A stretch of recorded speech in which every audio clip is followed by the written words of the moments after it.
Pinapakulo ko muna siya pinapalambot ko muna siya sa mantika. Mahinang apoy. Tapos pag napalambot ko na siya sa mantika, at saka ko lalakasan yung apoy para ma-fried na siya. Siguro mga 4 na baliktad ako. Mahinang apoy lang.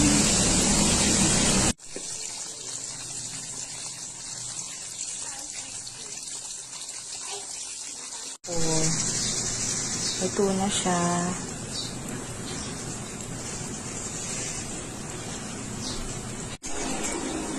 Ito na.